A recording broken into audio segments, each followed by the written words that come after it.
감사하는 주일 아침에 주님의 은총과 사랑이 우리 가운데 함께 하시기를 기원합니다.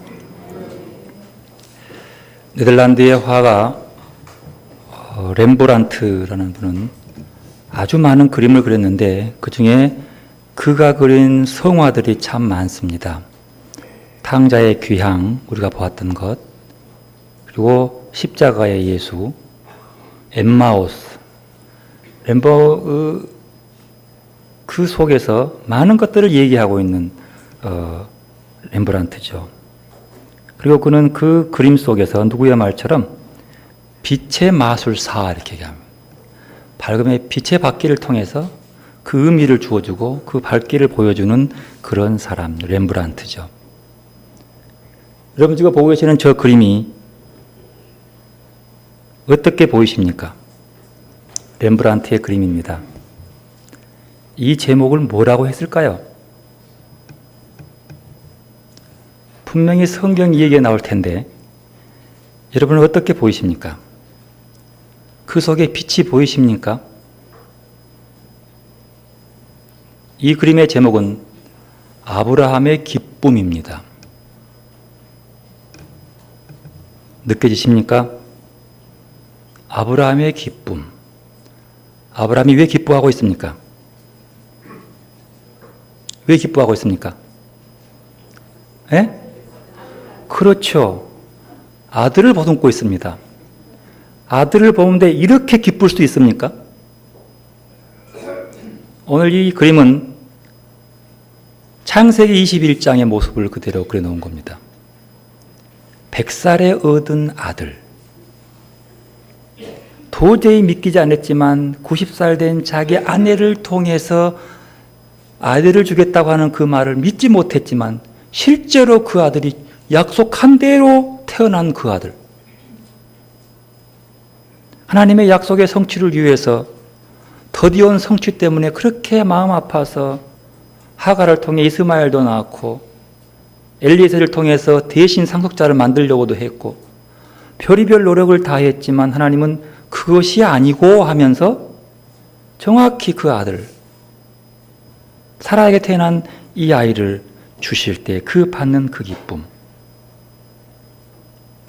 도무지 아이를 잉태할 수 없는 마른 장작 같은 죽은 그 90세의 몸에서 새로운 생명의 창조를 해서 새롭게 태어날 듯 얻는 기쁨. 이런 기쁨이 아닐까요?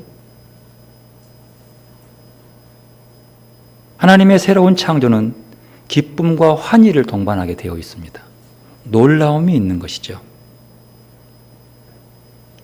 유대인들은 신년 축제의 첫날, 즉 설날에 창세기 21장을 읽는답니다. 이삭의 탄생 이야기를 읽는 거지요. 그 이유는 이런 데 있습니다. 이삭의 이름의 뜻이 뭐지요? 웃음입니다. 정확히 동사로 하면 그가 웃다라는 뜻입니다. 이삭은 바랄 수 없는 중에 얻은 아들입니다.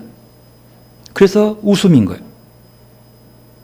유대인들이 신년이 시작되는 새해 첫날에 이삭 탄생 이야기를 읽는 것은 1년 내내 하나님께서 주시는 기쁨을 누리면서 살 수 있기를 바라는 마음이었어요. 그리고 하나님의 약속이 더디 오더라도 반드시 성취하신다는 사실을 마음에 굳게 되새기기 위해서 그런 거랍니다. 기쁨의 모습으로 한 해를 이어가는 것. 그러나 현실은 언제나 꽃밭일 수는 없습니다. 만수무강, 만사형통은 언제나 그 꿈이 깨어집니다. 예기치 않는 어려움 때문에 삶의 터전이 흔들리고 인생의 좌절을 맛보는 경험이 있을 겁니다. 인생은 빛이 있으면 어둠이 있고 세울 때가 있으면 허물어질 때가 있고 웃을 때가 있으면 울 때가 반드시 오고 찾아서 나설 때가 있으면 포기해야 할 때가 있습니다. 이것이 우리의 현실입니다. 언제나 이 그림처럼 이런 기쁨을 느끼며 살 수 있다면 얼마나 좋겠습니까? 하지만 인생은 결코 그럴 수만 없다는 것이 모두가 가진 이치입니다. 이제 반년을 시작하는 이 주일에 우리도 또 남는 반년 동안 이런 아브라함이 느꼈던 기쁨들을 여러 번 느끼는 시간들이 되시기를 바랍니다. 이 기쁨을 간직하고 이번의 그림을 보겠습니다. 두 번째 그림이 보이십니까? 무엇 같습니까? 여러분 많이 보지 않았습니까? 렘브란트의 유명한 그림입니다. 뭐지요? 이거 제목은 이삭의 희생 이렇게 나오는데 아브라함과 이삭 이렇게도 맞고 아브라함의 희생, 아브라함이 제물로 바치는 그런 모습이죠. 참 슬픈 모습이요. 아버지가 아들을 잡아서 불에 태워 바치려고 하는 이 순간의 모습을 한번 마음에 그려보십시오. 아니, 저 아버지의 심정을 한번 생각해 보십시오. 이 그림은 렘브란트가 1635년에 그렸습니다.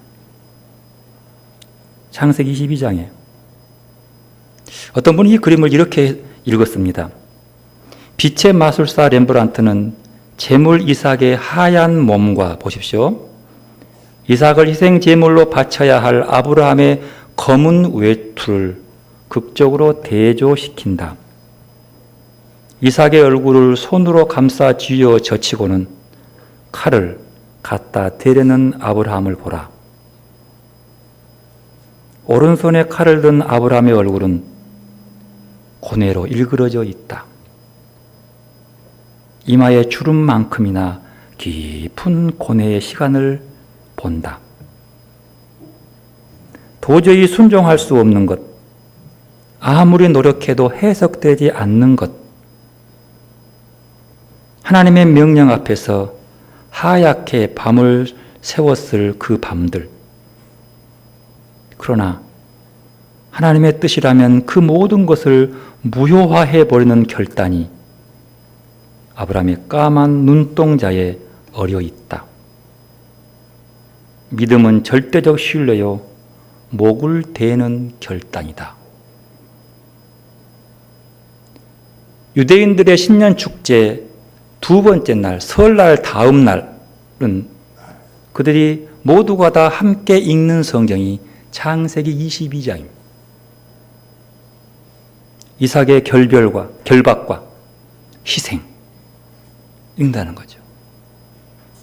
왜 신년 첫 해에 이런 기쁨을 만끽하는 21장을 읽고 기뻐하고 바로 그 다음날 22장에 이 아픈 얘기를 읽냐 이 말이에요.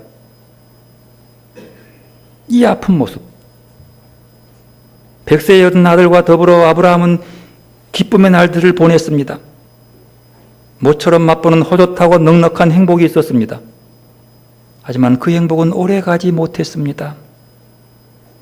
하나님이 그 기쁨의 원천 이삭을 바치라고 합니다. 번제물로. 이 얘기를 들었을 때의 아브라함의 그 느낌이 여러분 느껴지십니까? 거절할 수 없는 그 모습.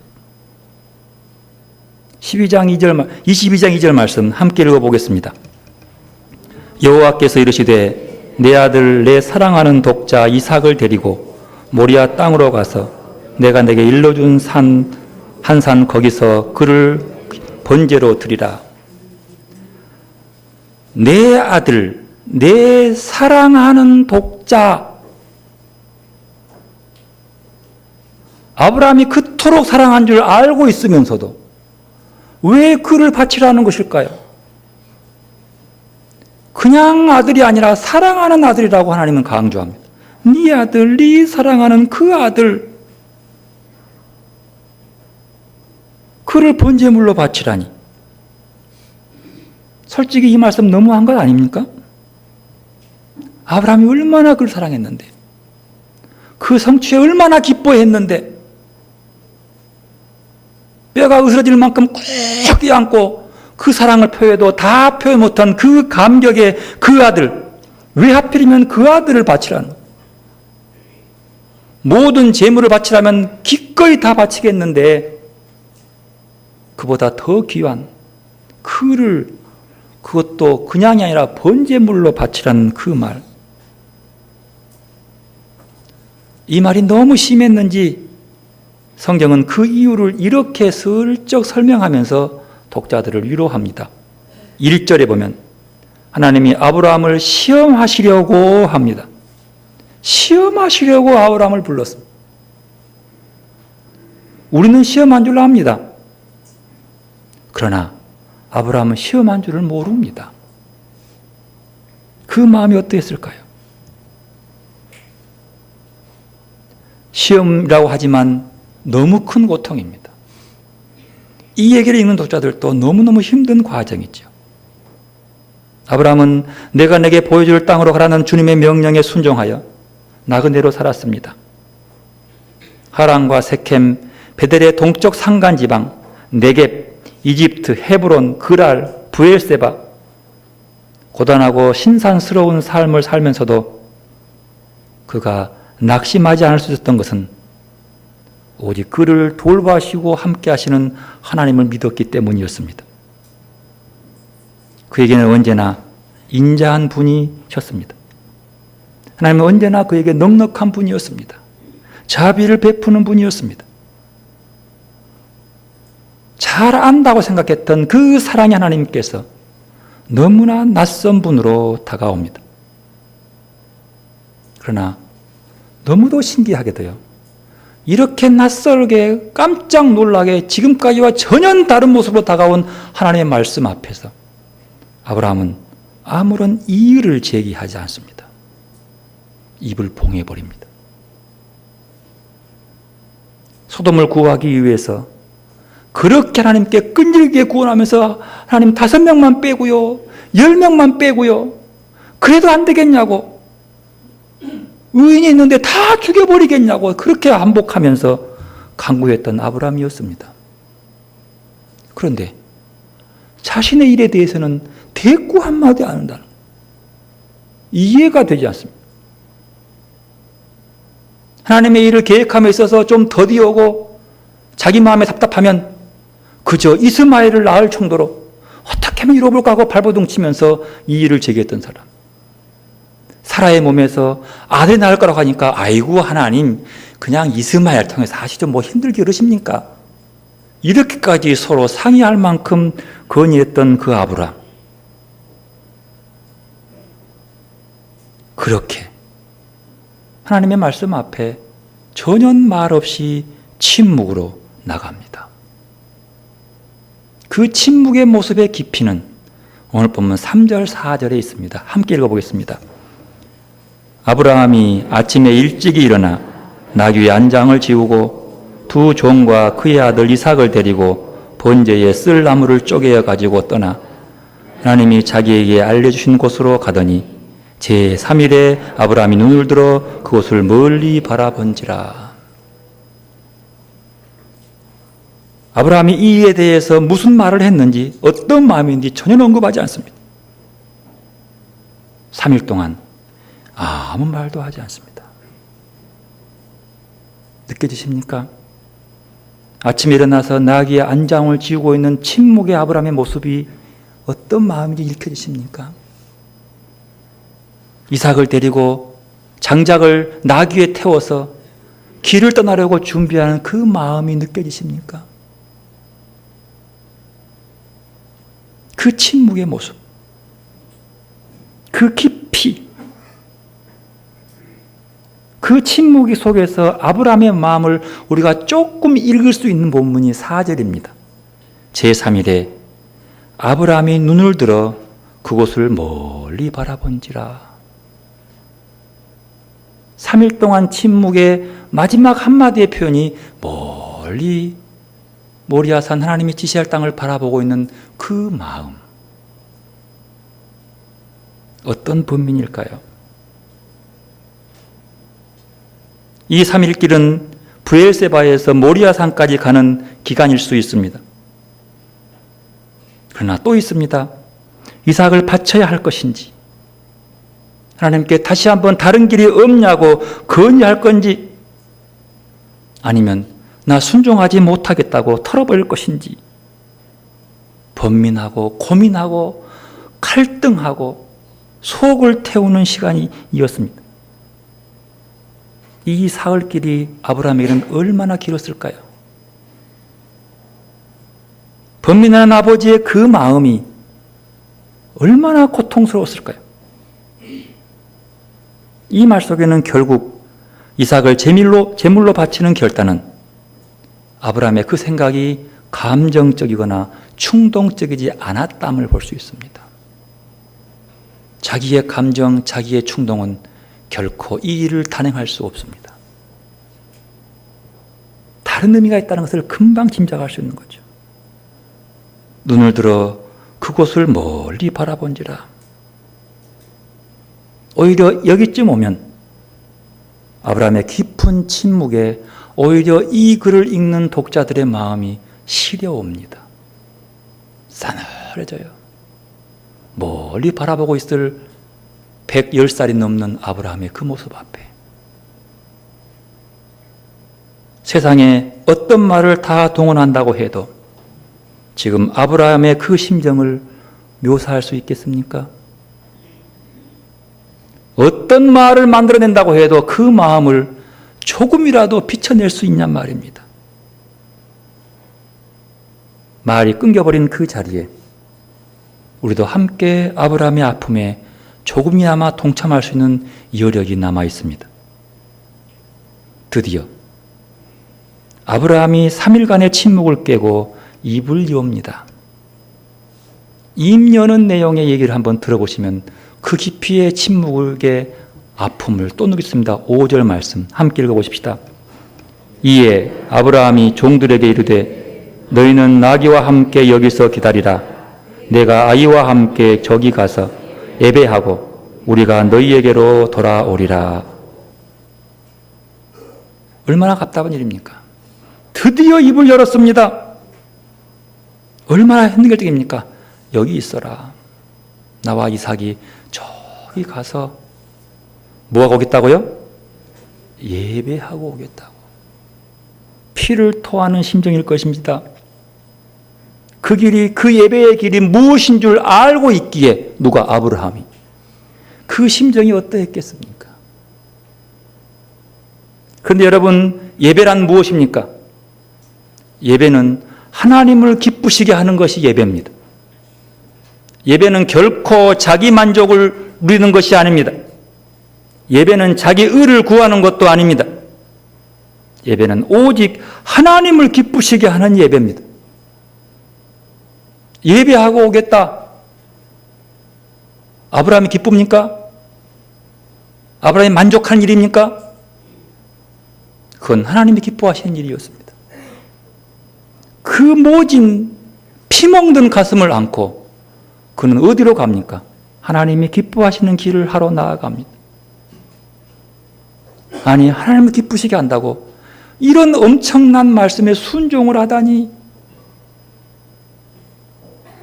가끔은 자기 열심 때문에, 자기 자랑 때문에 내가 하나님을 잘 섬긴다고 보여주기 위해서 하나님이 말씀하지도 않았는데 자식을 잡아들인 경우도 있었습니다.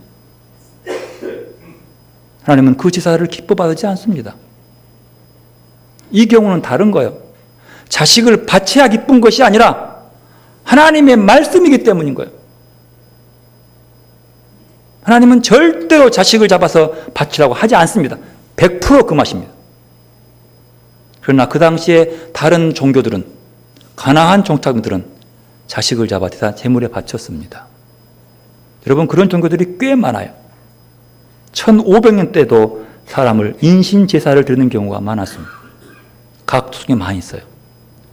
이 모습 속에서 자기 열심과 자기 자랑과 자기의 경건을 스스로 드러내는 자들의 모순을 볼 수 있는 겁니다.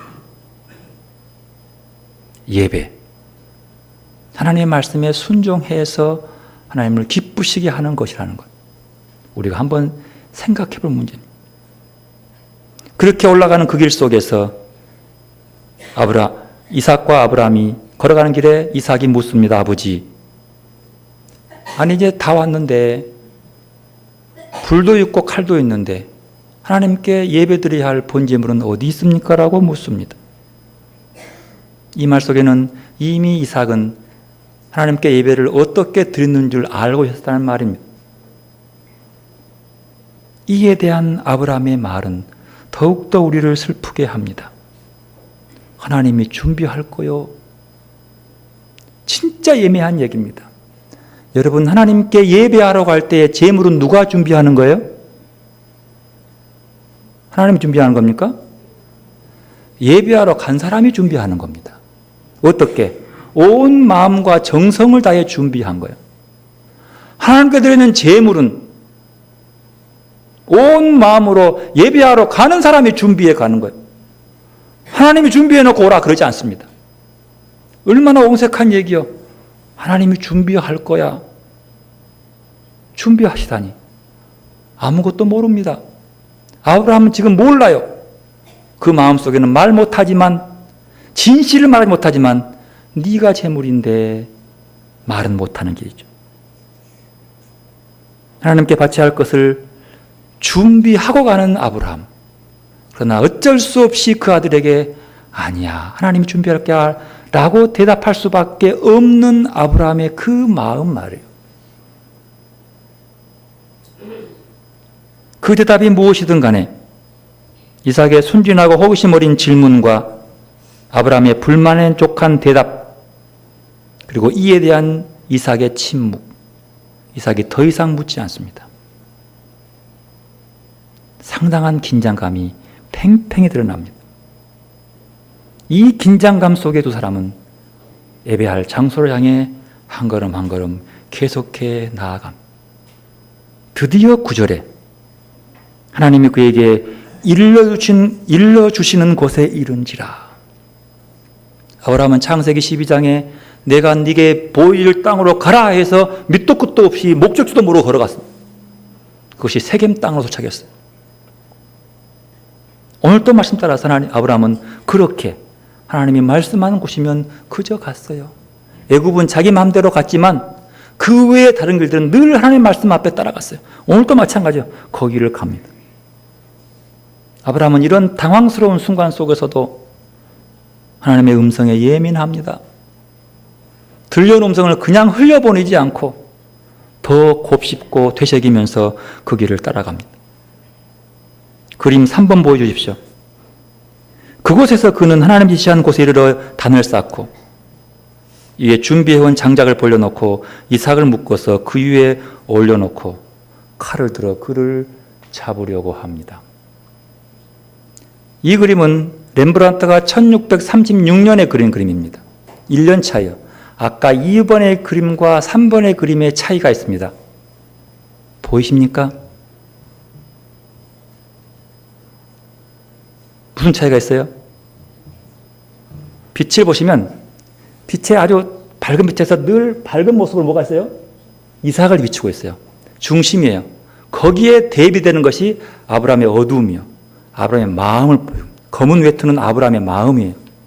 얼굴의 주름은 얼마나 잠 못 자는 고민했는데 그 고민의 줄기예요.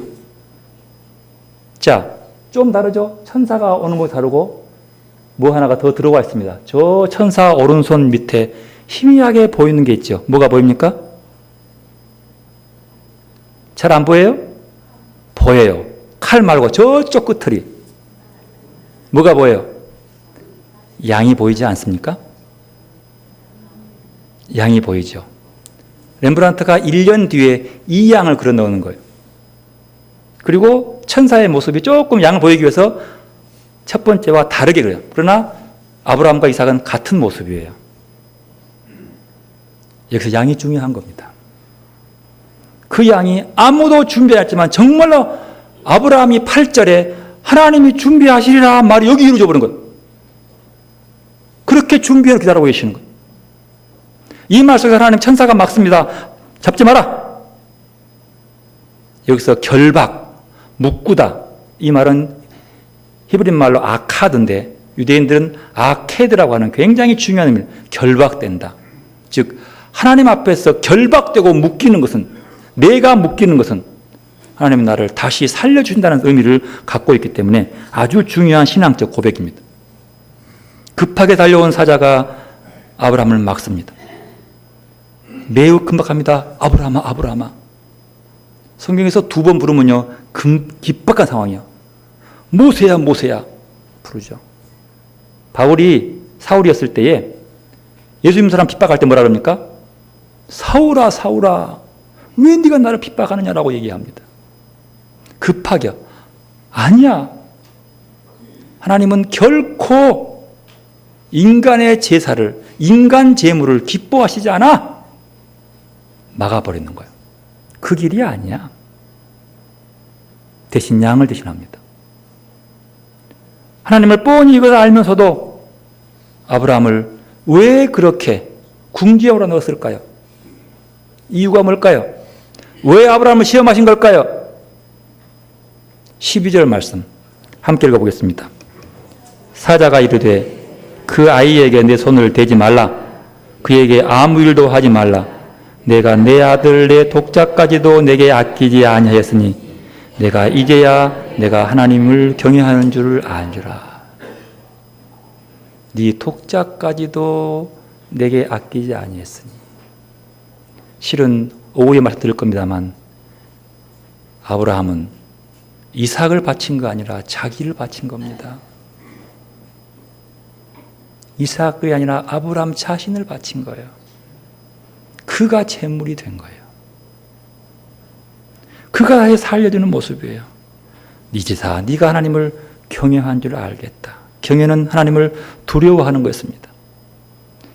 시험의 목적이 얼마나 하나님께 충성하고 순종하는지를 알아보려는 것이었습니다. 아브라함은 애굽에 내려가서 바로를 두려워했습니다. 그래서 자기 아내를 그 바로에게 주어버렸습니다. 하나님의 약속은 온데간데 없이 주고 말았어요. 이럴 수가 있어요. 그랄 땅에 가서는 아비멜렉에게 왕에게 또 줘버렸습니다. 자기 살려고. 그런데 이제는 하나님 말합니다. 그들이 아니고 하나님을 두려워해라. 두려워하면 순종하게 되어 있는 겁니다. 이것을 13절에, 14절에 이렇게 얘기를 합니다. 뭐라 그럽니까? 아브라함이 그 땅 이름 뭐라 했어요? 여호와 이레라. 여호와 이레. 하나님께서 준비하셨다 뜻입니다. 하나님께서 준비하심. 이삭의 결박이 풀었다는 것을 언급하지 않지만 그것이 그 준비하심, 시험하심과 준비하심의 비교, 오후에 말씀드리겠습니다. 그리고 난 다음에 15절부터 18절까지 천사가 다시 한번 하나님의 약속을 확인시켜 줍니다. 17절 내게 큰 복을 주고 내 씨가 크게 번성하여 하늘의 별과 같이 받고 바닷가의 모래와 같게 하리니 내 씨가 그대의 성문을 차지하리라. 내 씨로 말미암아 천하 만민이 복을 받으리니 이는 내가 나의 말을 준행하였음이라. 내가 내 후손으로 크게 복을 받게 하겠다. 여러분, 하나님을 경외하고 하나님께 순종하고 이해되지 못하고 답답하지만 그 번민이 있지만 그래도 그 눈빛 속에서 하나님께 순종하고 나아가는 자에게, 하나님을 경외한다고 인정하는 자에게 그 후손들이 복의 통로가 되게 해주겠다고 하는 사실이에요. 이게 복입니다. 경외하심의 모습이. 내가 나를 가리켜 맹세하노니 이 맹세는 확실하다는 것입니다. 이렇게 본문의 이야기를 통해서 우리는 시험을 이기는 길을 발견할 수 있습니다. 본문에서 하나님은 이삭을 바치라는 명령을 통하여 아브라함을 시험했습니다. 이 시험의 목적은 아브라함이 하나님을 경외하고 있는가를 확인하기 위한 것이었습니다. 얼마나 충성되게 순종하는지를 알아보기 위함이었습니다. 그런데 여러분, 이 시험은요, 약속이 성취된 뒤에 이루어진 시험입니다. 이게 중요하죠. 21장에 약속의 아들 이삭이 태어나서 얼마나 기뻤는지 그 기쁨을 표현한 아브라함. 얼마 전에 22장에 이 시험이 다가온 거예요. 아들을 바치라. 네 목숨보다 더 귀한 그 아들을 바치라. 하나님은 아브라함을 시험하시기 위해서 하나님의 말씀의 약속이 성취된 것을 빼앗으려고 합니다. 무엇을 의미하는 것일까요? 인간은 성취한 것에 대해 집착하지 말아야 한다는 뜻입니다. 그것이 비록 하나님께서 주신 귀한 선물이라 할지라도, 하나님의 축복의 선물이라 할지라도 그 축복의 선물에 집착해서는 안 된다는 거예요. 집착은 뭡니까? 집착은 마음이 한 곳에 쏠려 있는 상태를 집착이라고 합니다. 물어봅시다. 신앙인들은 그 마음이 어디에 쏠려 있어야 합니까? 하나님께요. 하나님이 주신 선물에 쏠려 있지 말라는 거예요. 그래서 하나님이 주신 선물에 쏠려 있다가 그 선물이 우상이 되는 경우가 많이 있어요. 예루살렘 성전을 지어놓고 성전을 귀하게 여기다가 성전이 우상상자가 돼서 쓸어버렸어. 하나님은 영광이 떠나가 버렸어. 하나님께 다가오라는 거죠.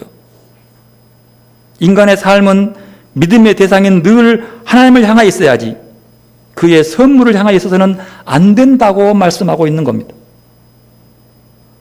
성취에 대한 집착을 버릴 때에 인간은 하나님의 시험을 통과할 수 있고 하나님을 경외하는 삶을 유지할 수 있으며 미래에 주어질 더 큰 축복의 약속의 성취를 바라볼 수 있습니다. 히브리서 11장 40절에 말합니다. 우리를 위하여 더 좋은 것을 예비하시는 분이 있다고. 그게 주님이시라는 거예요. 여러분 살다 보면 하나님이 안 계신 것처럼 느껴질 때도 있습니다. 우리와 무관심하시는 하나님을 느낄 때도 있습니다. 우리를 절망의 가장자리로 몰아넣는 것 같아 낙심될 때도 있습니다. 아브라함은 하나님의 뜻을 이해할 수 없었습니다. 그렇다고 해서 하나님에 대한 신뢰를 거둬들일 수도 없었습니다. 신앙은 늘 모든 것이 잘 될 거라 이렇게 말하며 긍정적인 사고방식 혹은 적극적인 사고방식을 갖고 사는 것이 신앙이 아닙니다. 왜냐하면 인생은 그렇게 만만하지 않기 때문입니다. 고통과 절망의 자리, 낯선 현실 속에서 여러분 하나님을 신뢰할 수 있습니까? 이삭의 재물 이야기는 우리에게 이런 질문을 던지고 있습니다. 아브라함의 이 처지 같은 그런 고통과 번민과 털어버리고 싶은 그 아프고 참 놀라운 지금까지 내가 한 하나님이 아닌 모습으로 등장하는 그 모습 앞에서도 여러분 하나님을 믿고 의지할 수 있냐 말입니다. 신앙은 긍정성이 아니라 결단입니다. 결단입니다. 신앙은 상식적이어야 하지만 가끔은 그것을 뛰어넘을 때도 있습니다. 더 나아가서 하나님께 순종하기 위해서는 이 시대의 조류, 이 시대의 문화적인 공식들에 대해서 등을 돌릴 때도 있어야 합니다. 세상 풍조와 나날이 바뀌어도 나는 내 믿음 지키는 것, 나날이 바뀌어도 거기에 휩쓸리지 않냐고 내 믿음 굳게 지키는 것, 주의 음성이면 어떤 경우와도 따라간다는 믿음. 하나님은 순양 한 마리를 준비해 놓으셨고 아브라함은 그 양을 잡아 번제를 드렸습니다. 아브라함은 그것을 여호와 이레라고 불렀습니다. 하나님이 준비하셨다. 하나님이 준비하셨다. 여러분 이 한마디로 오늘 우리의 미래에 대한 불안이 미래를 불안해하는 우리에게 위로가 되지 않습니까? 하나님이 여러분의 미래를 여호와 이레 준비하고 계셨다. 하나님이 하시는 일을 우리는 다 알 수 없습니다. 그럼에도 불구하고 우리는 하나님을 신뢰합니다. 하나님의 마음에 우리를 그저 맡길 뿐입니다. 하나님의 신실하심을 믿기 때문입니다. 이삭의 탄생이 큰 기쁨이었다면 이삭의 제물된 희생은 슬픔과 고통입니다. 우리의 인생길이 이 두 가지가 왔다 갔다 한다 할지라도 우리의 인생길에서 우리는 오직 하나님만 신뢰하고 나가야 하겠습니다. 하나님을 신뢰하며 산다고 하는 것은 그분의 말씀이 이해할 수 없다고 하더라도 그분의 말씀을 순종하는 삶을 살아낸다는 뜻입니다. 우리가 이런 신앙의 삶을 살아내야 하지 않을까요? 이런 믿음으로 주님을 따라가야 되지 않을까요? 우리가 하나님을 신뢰하며 의지하며 따라갈 때에 하나님은 우리 인생의 무늬를 아름다운 무늬로 가꾸실 겁니다. 그 아름다움이 보기에 매우 좋다고 그렇게 할 겁니다. 그렇다 하더라도 현실 속에서 우리의 마음은 자꾸 표로합니다. 이리저리 흔들립니다. 하나님이 아닌 다른 것이 우리의 삶을 좌지우지할 때가 더 많을 수 있습니다. 하지만 그럴 때마다 우리의 마음을 하나님께 붙들어 매시기를 바랍니다. 주님께 붙잡혀서 그를 붙잡으시기를 바랍니다. 흔들릴 때마다 다시 한 번 더 그를 붙잡고 기억하시기를 바랍니다. 우리를 늘 새롭게 창조하시는 주님과 더불어 늘 새로운 시간의 주인이 되는 여러분들이 되시기를 축복합니다. 새로운 시간의 주인공이 되는 누구와 더불어? 주님과 더불어. 여러분의 삶에 오늘 주님만 붙잡고 가는 이 믿음의 사람 아브라함의 이 이야기를 통해서 우리를 다시 한번 돌아보고 우리가 붙잡을 것이 무엇인지를 붙잡으며 따라가는 결단의 시간들이 되시기를 바랍니다. 기도로 나가십시다. 우리의 손을 가슴에 얹으시기를 바랍니다. 말씀으로